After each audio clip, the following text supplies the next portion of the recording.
Good afternoon. And this, of course, will require flexibility and good. There has been one coalition combat death in Afghanistan. Mr. Mike Spann, plus a handful of injuries. That is the figure.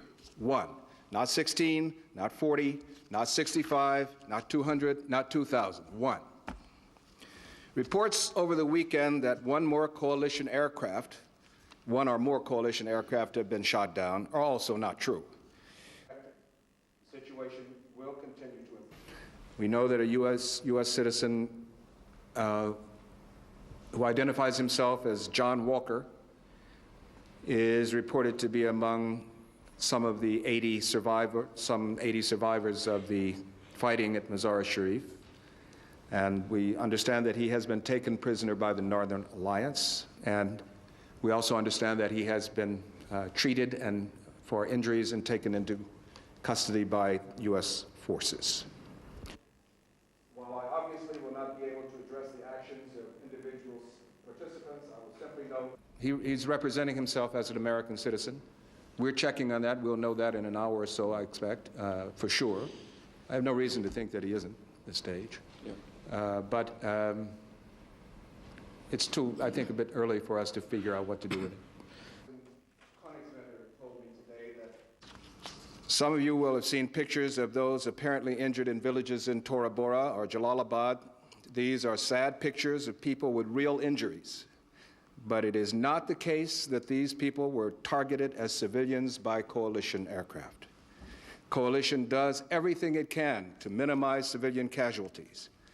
And where there have been civilian casualties, we have acknowledged them. It should be remembered that those responsible for the atrocities of September 11th did everything they could to maximize civilian casualties. Don't you think that this now leads us to know that pressure is building on Kandahar from various directions? The air campaign continues. We know that forces from at least 3 different directions are approaching Kandahar. And we also know that there are negotiations that are ongoing and that it is not a universally desired end for those who are within Kandahar to fight to the last person and to see the destruction of the city. So one can hope that those negotiations will bear fruit. In Afghanistan. But it should be remembered that these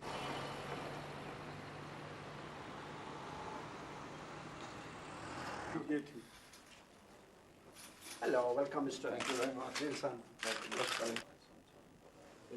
Please come and please join us, please.